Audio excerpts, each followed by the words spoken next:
Hey there guys, got another Minecraft pixel art build for you, and today I'm going to be doing a Shiny Charizard. So this is actually going to be my second large-scale pixel art build.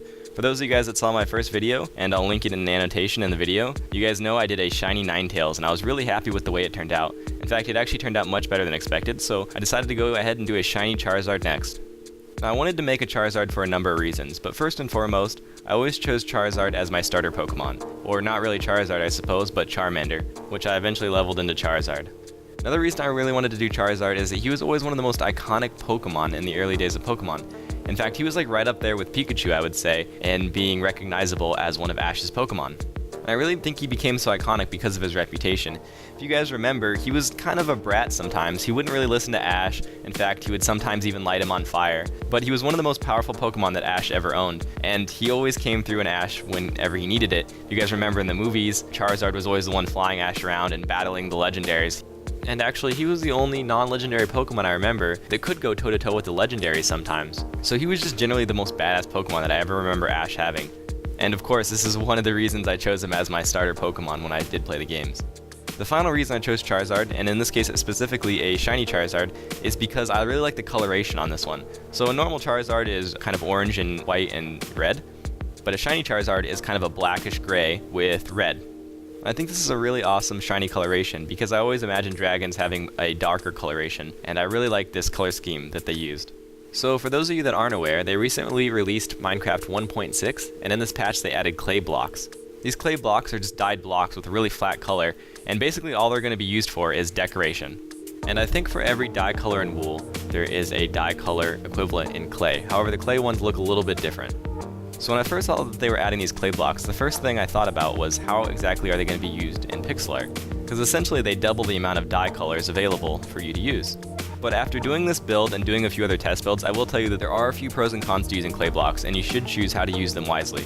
Essentially what this means is that you're just going to have more colors to choose from when you're doing your pixel art.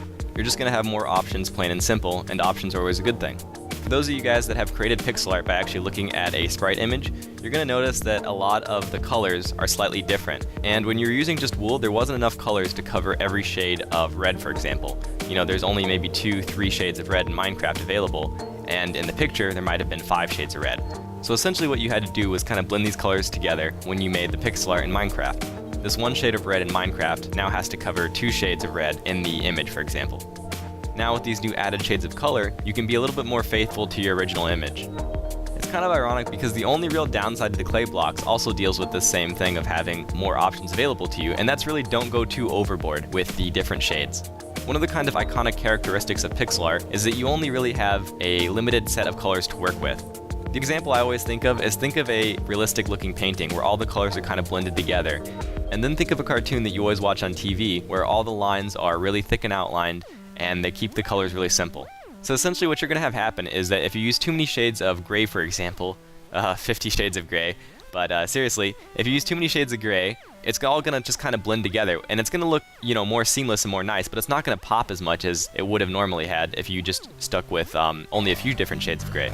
Other than that kind of minor caution, I don't really see any issue with using clay blocks. In fact, they kind of are textureless, whereas the wools kind of have this very distinct texture, and clay blocks are kind of flat. So you might have actually noticed I'm not using black wool, I'm actually using black clay. From a distance, these look exactly the same, but close up, you don't notice the textures on the black clay as much as you do on the black wool. One kind of final minor temporary issue that I would warn you guys about is if you're doing this in 1.6 and using clay blocks, make sure you don't go back to 1.5 and load your game up. What'll happen is it'll take away all the clay blocks because you're in 1.5, and then it'll save your world, so you'll have this pixel art image with all these pieces missing. And this actually happened to me on this Charizard build, but fortunately I had all the footage of me building it and screenshots and everything already saved. So just like in my last video, I'm going to go ahead and leave you guys with an interesting story about Pokemon, and in this case, it's specifically about Charizard. So back when the trading cards of the first generation Pokemon started coming out, I remember when they started blowing up in popularity.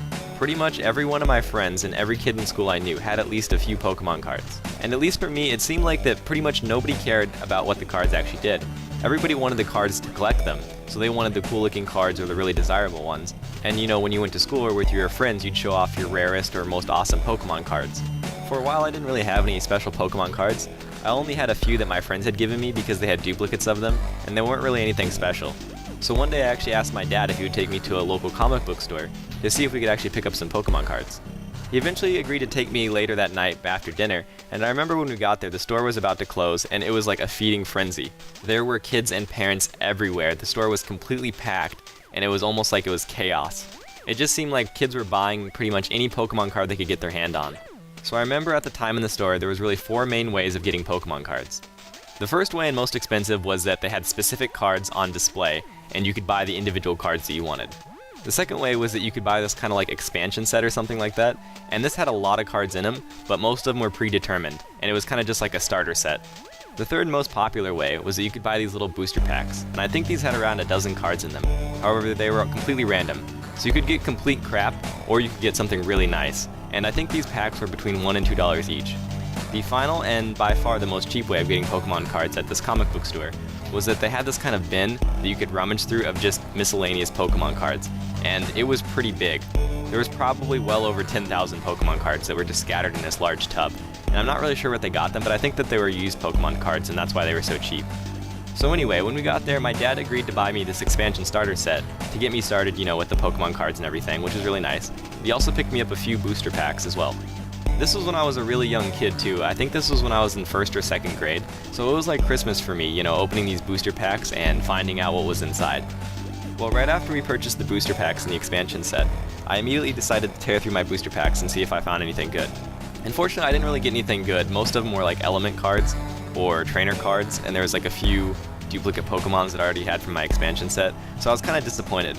However, right as we were getting ready to go, I remember one kid had opened his booster pack and he actually got a shiny, or I guess it's called a holographic or foil card, but it was a holographic Charizard card. It seemed like everyone in the store figured out pretty much that he had one as people started whispering and talking about it and telling other people, and he immediately became like the most popular kid in the comic book store.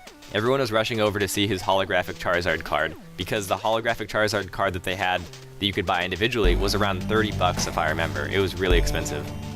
So anyways, I remember looking at it and how excited he was and how happy he was and feeling really disappointed at the time that I didn't really have anything cool to show off to my friends. So I went over to the large bin of miscellaneous Pokemon cards just to kind of get away from the large group of kids that were grouped over by the cash register, checking out the kid's holographic Charizard. And I was just kind of sulking and rummaging through the bin, not looking for anything in particular. And it was actually at that time that I found my most favorite Pokemon card of all time. And no, it was not a holographic Charizard, but it was actually a holographic Ninetales. As far as I could tell from the bin, there were no other cards anywhere near as good as this card. There were definitely no other holographic cards, and most of the other cards were just element or trainer cards. It was pretty hard to find just even a decent Pokemon card. Anyways, I remember as soon as I spotted that holographic shiny Ninetales card, I immediately picked it up and my eyes just lit up. I really couldn't even believe this was in here, and I still don't know how it got in there. Maybe it was a mistake.